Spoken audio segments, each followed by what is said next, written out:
Today we are inspecting the Maumau roads. We started very early in the morning. We started at Ikombe, we went to Karinga, then Kagodo. You know, that has been the biggest challenge you have in my area. Then we went to Kenyona all the way to the Mairi bridge, where it's broken and people are using a temporary wooden bridge that cannot even pass, any car cannot pass through there.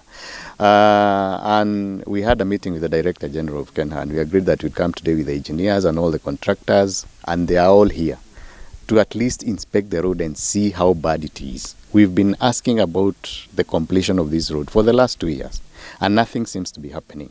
Now, we know in the budget we got R1 billion, and we are saying once that money is paid, because it's specifically for lot 2, it's given to the contractor, he must give us a plan, and we agree that the road must be passable all the way, because that is money enough that can be able to maintain the road, at least make it sustainable, and have people moving from one place to another. Because you have places that are islands as we speak. People like the people living in Karinga, they have no other route. They have no road.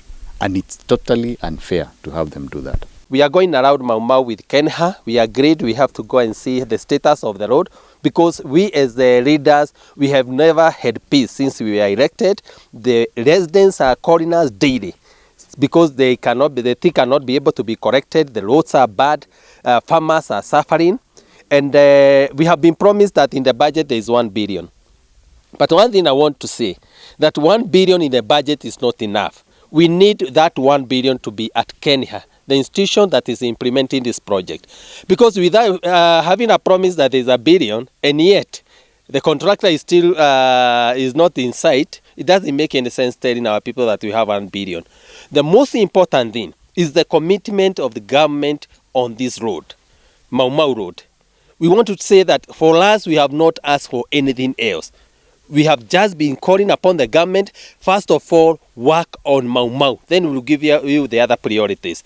Therefore, that the president is in China, I can hear their priorities that the government has put.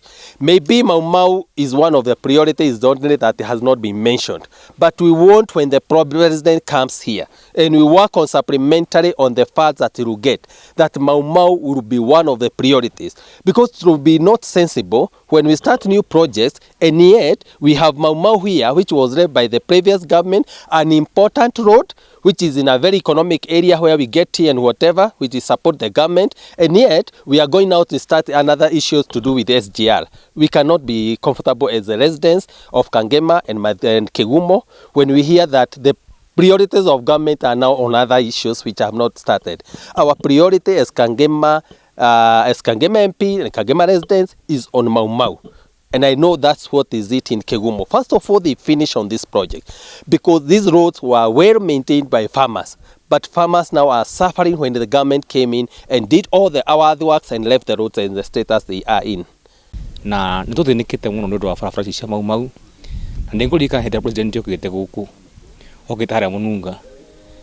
Kula hale Kenyona na igite farafara cia guthondekwo. Na ro ithue aikaria guku nitweguria atiriri. Kagwathiria na twikirie kura tugethura president tugethura aya giothe no mathina witu ma farafara matimaiga na kurorwo ugu ni turahoya president witu hamwe na deputy wake farafara mashirole matwikirire mbeca niguo tuthondekerwo na guku ni kuru piu kuma mununga tondu na marima kuhana ta kundu kuhandagwo marigu kana ta kundu gutaikaraga andu mokaga guku magaturia kae twathurire andu ariku kae gutari ateti tondu riu ri angikorwo moka guku ngari ona matiga mununga matingikira mununga tondu ri gukira mununga ndigucoka no shida riu gwakinya mweri wa 10 kuma wa 10 no mwe riu ithu tukorwo tuhana ta andu mena mathina guku tondu na gutire ngari cingiraga guku either kana ni biashara irehaga biashara na guku gutire ingiraga gukirikiraga haria nginya cia macani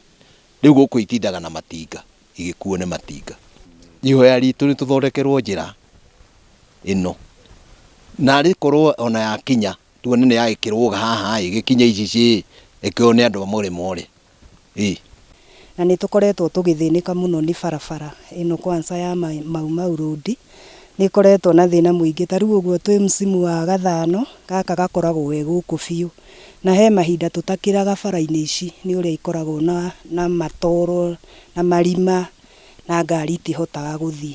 Koguo nĩ tũthĩnĩkaga harĩa ũguo hetagwo Gĩtuamba ũgĩthiĩ na Kangarĩ, kwaura tũtithiagĩra hau, tũbocagwo gũthiũrũrũka njĩra ndaihu nĩgetha tũkinye Kangarĩ okorwo mũndũ aima na ibata. Koguo kũgiĩka nĩ tũgiĩkĩte biũ, nginya rĩmwe tũrigagwo nĩkĩ na nĩ tũgĩthuraga rais, tũgathura acio angĩ othe, na akorwo nĩ mũmbunge witũ nĩ tũkĩonete maendeleo marĩa agĩrĩire nĩ gũtwĩkĩra nĩ atwĩkĩire, no ũhoro wa bara nĩ ũtũgiĩte kuga tu. Ihoya ritũ nĩ korwo twahota gũthondekerwo barabara ĩno ya Maumau Road, ithuĩ njĩra citũ no ihingũke na maũndũ maitũ no mathiĩ wega. Nĩ mararagĩrĩra tondũ rĩu gũkiurire rĩngĩ auma ta Kangarĩ rĩ, nĩ athuri rĩngĩ auma Kangarĩ, rĩngĩ auma mĩhang'o yake, kana rĩngĩ nĩ tuge auma Mũnunga na arainũka na gũkũ rũgongo, nĩ kurire rĩu no abocirwo gũkĩrara harĩa arĩ eterere gũgakĩathiĩ akĩonaga ndagakĩgwe marima-inĩ maya na agĩtorio nĩ maria.